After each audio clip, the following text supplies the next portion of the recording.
तो friends, good evening. कैसे हैं आप सब? आशा करती हूँ आप सब ठीक ठाक होंगे और जहाँ भी होंगे अपने एग्ज़ाम की तैयारी अच्छी तरह से कर रहे होंगे। तो आज हम लेकर आ गए हैं पॉलिटी ऑनर्स पेपर 5 का VVI क्वेश्चन, जो कि एग्ज़ाम की दृष्टि से बहुत ही महत्वपूर्ण है।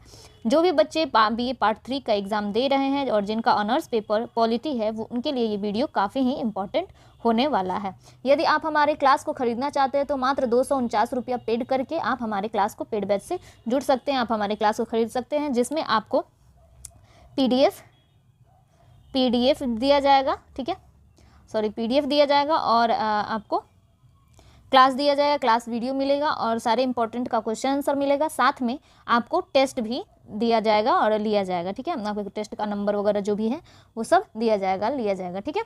टेस्ट वगैरह भी आपको प्रोवाइड कराया जाएगा। यानी कि आपको मात्र 249 रुपया में क्या क्या मिल रहा है? पीडीएफ मिल रहा है, आपको क्लास रिकॉर्डेड वीडियो मिल रहा है और साथ में आपको टेस्ट मिल रहा है। तो इतनी सारी चीज़ें मिल रही हैं, ठीक है। और VVI क्वेश्चंस सब सारे मिल रहे हैं, ठीक है। तो मात्र 249 रुपया में अभी तक आप हमारे क्लास से जुड़े नहीं हैं तो प्लीज़ आपसे रिक्वेस्ट है कि हमारे क्लास को जरूर ज्वाइन करें। नीचे दिए गए नंबर पे आप हमें कांटेक्ट कर सकते हैं या फिर आप हमें व्हाट्सअप मैसेज करें, आपका क्लास ज्वाइन करा दिया जाएगा, ठीक है। तो आज का हमारा क्वेश्चन है, बिहार में पंचायत समिति के गठन, अधिकारों एवं कार्यों का वर्णन करो, ठीक है। कहने का अर्थ है कि बिहार में जो है हमें बताना है, कोई एग्जामिनर पूछ रहा है कि पंचायत समिति के गठन, हमारा हम लोग जानते हैं कि बिहार में क्या है, पंचायत समिति कार्य करती है और उसके गठन के बारे में बताना है। उनके गठन कैसे होता है, उनके क्या क्या अधिकार है, उनके क्या क्या कार्य है, ये सब चीज़ों के बारे में हमें बताना है, ठीक है। तो क्वेश्चन आप अच्छी तरह से समझ गए, बढ़ते हैं अपने आंसर की तरफ।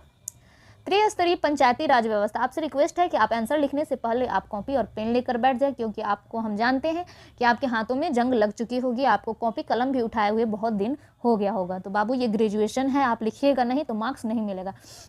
और दूसरी चीज़, बच्चे सोचते हैं कि पॉलिटी है या फिर कोई और सब्जेक्ट है, हम कुछ भी लिख कर आएंगे तो एग्जामिनर नंबर दे देगा। तो एग्जामिनर, एक बात जान लीजिए, उल्लू नहीं बैठा हुआ है। वो आपके जैसा रोज़ 5000 बच्चों का कॉपी चेक कर रहा है, आपके जैसा 5000 बच्चों को वो रोज़ डील कर रहा है, रोज़ देख रहा है, ठीक है। तो एग्जामिनर उल्लू नहीं बैठा हुआ है कि आप कुछ भी लिख कर चले आइएगा एग्जाम में और वो आपको नंबर दे देगा, ठीक है।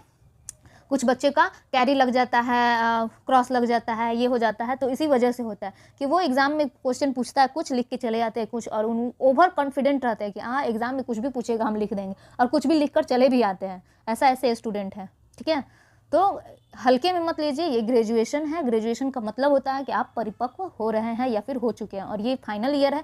तो प्लीज़ आपसे रिक्वेस्ट है कि कुछ पढ़ लीजिए, है ना।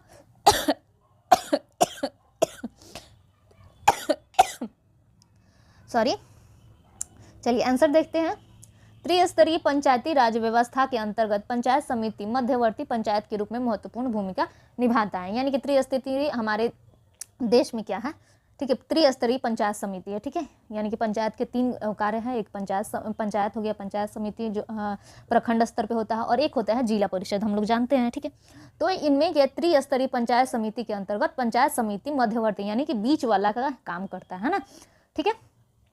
पंचायत समिति के रूप में महत्वपूर्ण भूमिका निभाता है। यह ग्राम पंचायत एवं जिला परिषद के बीच कड़ी का कार्य करता है। यानी कि हम अभी बताए हैं कि आपको 3 स्तर होते हैं पंचायत के, एक होता है ग्राम पंचायत, एक होता है जिला परिषद और बीच में होता है पंचायत समिति, ठीक है, जिसको हम लोग पढ़ रहे हैं अभी। तो ये क्या, किस प्रकार कड़ी का काम करता है, ये हम लोग देखेंगे, है ना। जिस प्रकार केंद्र सरकार एवं राज्य सरकार की प्रशासनिक एवं विधायी संबंधी सारी कार्य संविधान के नियमों के अनुकूल संचालित होता है, उसी प्रकार पंचायत समिति के सारे कार्य बिहार पंचायत राज अधिनियम 2006 की विभिन्न धाराओं एवं नियमों के अनुकूल संचालित होता है। यानी कि बिहार पंचायती राज अधिनियम क्या है, 2006। तो इसको जब भी एग्जाम में लिखिए तो थोड़ा सा हाईलाइट कर दीजिएगा, या फिर अगर ब्लू पेन से लिख रहे हैं तो इतना दूर को आप कम से कम ब्लैक पेन से लिख दीजिएगा। इससे क्या होगा कि आपका एग्जामिनर को ध्यान जाएगा, तो लगेगा कि हाँ, बच्चा कहीं अच्छे टीचर से, अच्छे एजुकेशन चैनल से या फिर अच्छे टीचर से ही पढ़कर आया हुआ है, ताकि ये सारे अधिनियम वगैरह ये सब बता रहा है ना। चलिए, बिहार पंचायत राज अधिनियम 2006 की धारा 34 से लेकर 61 तक पंचायत समिति के सारे कार्यों को सम्मिलित किया गया है। पंचायत समिति का गठन प्रखंड स्तर पर होता है। यानी कि पंचायत समिति का गठन किस स्तर पर होता है, प्रखंड स्तर। प्रखंड को हम लोग ब्लॉक भी कहते हैं, ठीक है। यानी कि पंचायत समिति का गठन ब्लॉक स्तर पे होता है ना।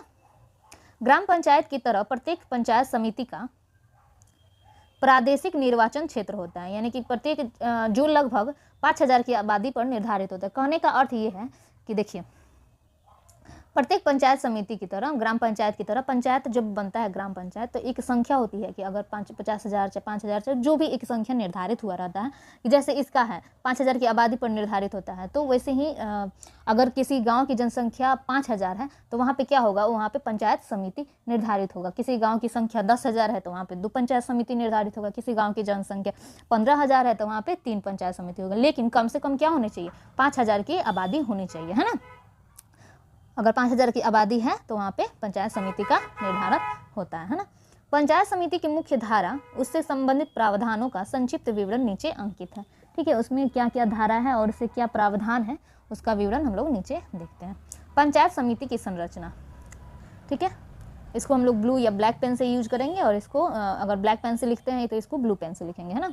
लगभग 5,000 की आबादी पर निर्धारित प्रत्येक प्रादेशिक निर्वाचन क्षेत्र से पंचायत समिति के लिए एक प्रतिनिधि पंचायत समिति सदस्य के रूप में मतदाताओं द्वारा प्रत्यक्ष रूप से चुना जाता है ना। कहने का अर्थ ये है कि प्रत्येक 5,000 की आबादी पर निर्धारित प्रत्येक पंचायत समिति का क्या किया जाता है, एक प्रत्यक्ष रूप से उनका मतदाता के द्वारा, ठीक है, पंचायत समिति के सदस्य के रूप में मतदाताओं के द्वारा उनको प्रत्यक्ष रूप से क्या किया जाता है, चुना जाता है, उनको वोट दिया जाता है कि हाँ आप हमारे पंचायत समिति होंगे, है ना। आप लोग वोट देते भी होंगे, अभी तो नहीं देते होंगे, 18 अगर जिनका पुग गया है वो तो देते होंगे, ठीक है। तो आप लोग इस चीज़ को भली भांति जानते होंगे, या फिर गांव वगैरह में आप संबंध रखते होंगे तो गांव वगैरह में जानते होंगे कि पंचायत समिति क्या होता है क्या नहीं होता है ना। पंचायत समिति में प्रादेशिक निर्वाचन क्षेत्र से सीधे चुनकर आए हुए सदस्यों के अतिरिक्त और भी निम्न सदस्य होते हैं। और पंचायत समिति से सीधे चुन के आए हुए सदस्य तो होते भी हैं और उनके साथ भी और भी सदस्य होते हैं, इनको हम लोग देखते हैं। संबंधित प्रखंड या इसके निर्वाचन क्षेत्र का अंशतः या पूर्णतः प्रतिनिधित्व करने वाले लोकसभा एवं विधानसभा के सदस्य, राज्यसभा एवं विधान परिषद के वे सदस्य जो पंचायत समिति क्षेत्र प्रखंड के अंतर्गत निर्वाचक के रूप में पंजीकृत हो, है ना। और कौन कौन से सदस्य, पंचायत समिति क्षेत्र प्रखंड में पड़ने वाली सभी ग्राम पंचायत के मुखिया भी सम्मिलित होते हैं, है ना। पंचायत समिति का कार्यपालक पदाधिकारी प्रखंड विकास पदाधिकारी होता है, यानी कि पंचायत समिति का हेड जो होता है प्रखंड विकास पदाधिकारी, यानी कि हम लोग जिसको BDO कहते हैं, है ना, वही क्या होता है, हेड होता है ना। पंचायत समिति की कार्यावधि, यानी कि पंचायत समिति की कार्यावधि कितना होता है इसको हम लोग देख रहे हैं। पंचायत समिति की कार्यावधि यानी कि काम करने का समय, है ना, कार्यावधि का यही अर्थ होता है, 5 वर्षों की होती है। इसकी पहली बैठक से अगले 5 वर्ष तक कार्यावधि होगी। प्रमुख और उप प्रमुख का निर्वाचन, आप लोग सुने होंगे गांव में प्रमुख होते हैं, उप प्रमुख होते हैं, तो उनका निर्वाचन कैसे होता है ये हम लोग देखते हैं। पंचायत समिति के निर्वाचित सदस्य अपने बीच से 2 सदस्यों को प्रमुख और उप प्रमुख के रूप में चुनेंगे, और यदि प्रमुख और उप प्रमुख के पद किसी कारण से बाद में रिक्त हो जाए तो पुनः अपने में से प्रमुख एवं उप प्रमुख को चुनेंगे। कहने का अर्थ है कि अगर प्रमुख का पद रिक्त हो जाए, किसी कारण से लड़ाई झगड़ा हो जाता है या मृत्यु हो जाती है या फिर वो इस्तीफा दे देते हैं, तो क्या होगा, उप प्रमुख को अपना सदस्य चुना जाता है ना। शपथ ग्रहण, पंचायत समिति के प्रादेशिक निर्वाचन क्षेत्र से निर्वाचित सदस्यों को अनुमंडल दंडाधिकारी शपथ ग्रहण कराएंगे, यानी कि अनुमंडल दंडाधिकारी के कहने का अर्थ है जो अनुमंडल तौर पे जज होते हैं, दंड देते हैं, वही उनको शपथ ग्रहण कराएंगे, है ना। निर्वाचित प्रमुख एवं उप प्रमुख को भी शपथ प्रथम बैठक में ही शपथ ग्रहण कराएंगे। प्रथम बैठक की तिथि का निर्धारण तथा अध्यक्षता भी वही करेंगे, ठीक है, यानी कि कब बैठक होगा, किस दिन शपथ वगैरह होगा, उस सब का निर्धारण वही करते हैं, है ना। प्रथम बैठक के बाद की सभी पंचायत समिति की बैठक की अध्यक्षता प्रमुख और उनकी अनुपस्थिति में उप प्रमुख करेंगे, यानी कि पंचायत उसके बाद तो शपथ वगैरह सब कोई ले लिया, लेकिन पंचायत समिति का बैठक जब होगा तो उसके अध्यक्षता कौन करेंगे, प्रमुख साहब करेंगे, या फिर वो जब नहीं रहेंगे, प्रमुख साहब मान लीजिए कहीं चले गए या फिर वो नहीं है या फिर उनका तबीयत खराब हो गया, तो उनकी अनुपस्थिति में कौन करेंगे, उप प्रमुख उनकी क्या करेंगे, अध्यक्षता करेंगे, है ना। पंचायत समिति के कार्य एवं दायित्व है, इनके क्या कार्य है, उनका क्या दायित्व है, उसको हम लोग देखते हैं। केंद्र तथा राज्य सरकार एवं जिला परिषद द्वारा सौंपे गए कार्य को करना, ठीक है। सभी ग्राम पंचायत के वार्षिक योजनाओं पर विचार विमर्श एवं समेकन करना तथा समेकित योजनाओं को जिला परिषद में प्रस्तुत करना, ठीक है। पंचायत समिति का वार्षिक योजना बजट पेश करना, ठीक है। प्राकृतिक आपदाओं से प्रभावित व्यक्तियों को राहत देना, यानी बाढ़ वगैरह आ गया, सुखाड़ आ गया, मतलब कोई बीमारी फैल गया, जैसे कोरोना आया हुआ था, तो उसमें क्या करना, आपदाओं से प्रभावित व्यक्ति को क्या करते हैं, राहत देते हैं लोग, ये लोग, ठीक है, कुछ हेल्प वगैरह करेंगे, है ना। प्राकृतिक आप लोग देखे होंगे कि बाढ़ जब आता होगा तो त्रिपाल मतलब दिया जाता है, प्लास्टिक वगैरह दिया जाता है, या फिर चूड़ा मीठा मिलता है, आप लोग देखे होंगे, है ना। प्राकृतिक आपदाओं में प्रमुख को 25,000 रुपये तक खर्च करने का अधिकार है, यानी कि प्राकृतिक आपदा अगर आएगा तो वो 25,000 रुपये तक खर्च कर सकते हैं, उससे ज़्यादा नहीं कर सकते, है ना। कृषि एवं उद्यान की उन्नति एवं विकास करना, खेती के उन्नत तरीकों का प्रचार प्रसार करना, किसानों को प्रशिक्षण का इंतजाम करना, यानी कि खेती कैसे उन्नति कर सकती है, या फिर उनके उन्नत कोई तरीका हो गया तो उनका क्या करना, प्रचार प्रसार करना, किसानों को प्रशिक्षित करना कि हाँ इस विधि से नहीं, इस विधि से आप लोग खेती कीजिए, है ना। सरकार के भूमि विकास एवं भू संरक्षण कार्यकलापों के कार्यान्वयन में सरकार और जिला परिषद की सहायता करना, है ना। सरकार और जिला परिषद की सहायता करना, यानी कि दोनों के बीच कड़ी का काम करना, इधर से बात उधर करेंगे, उधर का बात इधर करेंगे कि हाँ इसको ये प्रॉब्लम है, उसको ये प्रॉब्लम है। लघु सिंचाई कार्यों के निर्माण एवं अनुरक्षण में सरकार और जिला परिषद की सहायता करना, ठीक है। गरीबी उन्मूलन कार्यक्रम एवं स्कीमों का आयोजन और कार्यान्वयन करना, जैसे गरीबी उन्मूलन बहुत सारे सरकार द्वारा स्कीम चलता है, उनका कार्यक्रम चलता है, तो उनका कार्यान्वयन करना और उनको क्रियान्वित करना कि हाँ ये स्कीम चल रहा है तो आप लोग इससे जुड़िए, है ना। पशुपालन एवं पशु चिकित्सा सेवा का विकास एवं विस्तार करना, उनका पशुपालन जो भी कर रहे हैं उनकी चिकित्सा, उनके सेवा वगैरह का सभी विकास और विस्तार करना भी इनका मुख्य कार्य होता है ना। मत्स्य उद्योग के विकास को प्रोत्साहित करना, बहुत सारे गांव में देखते होंगे तालाब होगा, पोखर होगा, ये सब होगा, तो उनके उद्योग को भी विकसित करना इन लोगों का कार्य होता है कि हाँ आप अच्छा कीजिए, सरकार से कुछ अनुदान मिलेगा, या फिर हर तरह से हेल्प करते हैं जितना हो सके, है ना। खादी ग्राम कुटीर उद्योग को प्रोत्साहित करना, अगर कोई गांव में खादी ग्राम होगा या फिर कुटीर उद्योग जैसे मोमबत्ती बनाना, अगरबत्ती बनाना, ये सब छोटे छोटे काम नहीं होते, तो उस उद्योग को क्या करना होता है, प्रोत्साहित करना होता है। ग्रामीण आवास योजनाओं का कार्यान्वयन तथा आवास स्थल का वितरण करना, यानी कहने का अर्थ है कि अगर आप आवास स्थल जैसे किसी गरीब के को रहने का जगह नहीं है तो उसके लिए आश्रय का व्यवस्था करना भी इनका कार्य है ना। ग्रामीण जल आपूर्ति योजनाओं का कार्यान्वयन, मरम्मत तथा संरक्षण करना, यानी कि जल की पूर्ति जहाँ से हो रही है उनका कार्यान्वयन और मरम्मत और संरक्षण करना, ये मतलब खराब ना हो जाए, जैसे पंपी सेट वगैरह लगा रहता है, पानी टंकी वगैरह लगा रहता है, तो सब चीज़ों का हमेशा मरम्मत और संरक्षण किया जाता है उनके द्वारा। जल प्रदूषण की रोकथाम एवं नियंत्रण, जल प्रदूषित ना हो इसके लिए रोकथाम और नियंत्रण करने का भी कार्य करते हैं। ग्रामीण स्वच्छता योजनाओं का कार्यान्वयन, जितने भी स्वच्छ मिशन चलते हैं उनका कार्यक्रम का ये भी कार्यान्वयन करते हैं, है ना।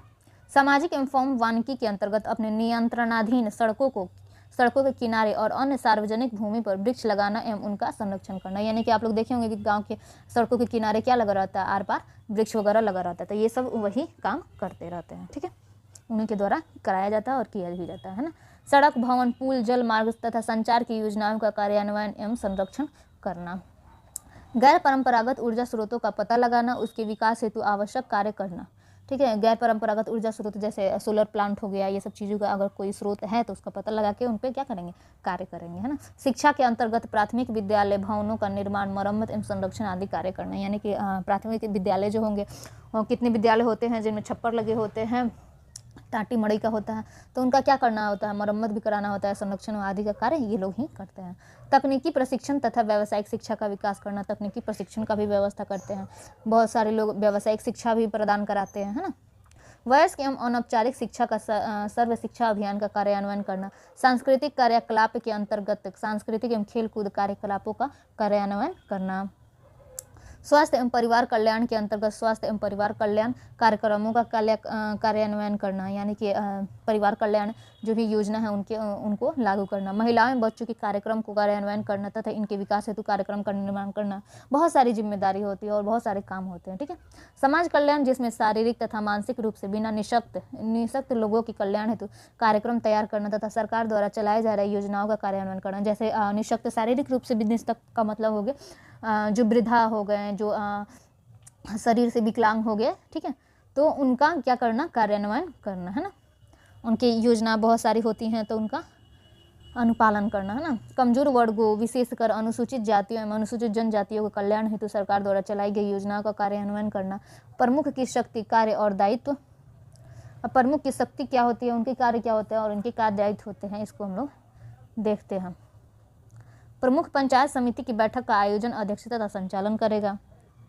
पंचायत समिति या स्थायी समिति के निर्णयों का कार्यान्वयन सुनिश्चित कराएंगे। बहुत सारे कार्य होते हैं इन लोगों के भी, ठीक है। पर ग्राम पंचायत समिति की वित्तीय और कार्यपालिका प्रशासन पर पूर्ण नियंत्रण रखेगा। पंचायत समिति के क्षेत्र प्रखंड में प्राकृतिक आपदाओं से प्रभावित जान माल को तत्काल राहत देने के लिए उसे 1 वर्ष में कुल 25,000 रुपये तक राशि स्वीकृत करने की शक्ति होगी, परंतु पंचायत समिति अगली बैठक में प्रमुख ऐसी स्वीकृति राशि को ब्यौरा पंचायत समिति की स्वीकृति हेतु रखेगा। कहने का अर्थ ये है कि जब पंचायत समिति 25,000 रुपया खर्च कर देगा तो उसको अपना ब्यौरा देना होता है कि कहाँ कहाँ हम कितना कितना खर्च किए, ठीक है।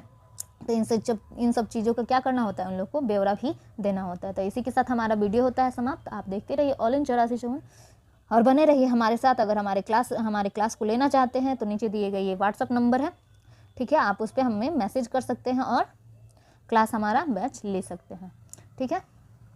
और पढ़ाई कीजिए, अभी से ही लग जाइएगा तो उस वक्त आते आते एग्ज़ाम आते बहुत आप लोगों को अच्छा होगा, ठीक है। और क्या कर सकते हैं, आप क्लास ले लीजिएगा तो और अच्छा होगा, क्योंकि लाइफ में ग्रेजुएशन मात्र एक बार होता है और जो नंबर अभी मिल गया सो मिल गया, नहीं मिला तो फिर अगर लटके तो फिर 1 साल के लिए आप बैक हो जाइएगा, है ना। मिलते हैं नेक्स्ट वीडियो में, देखते रहिए ऑल इन 8454।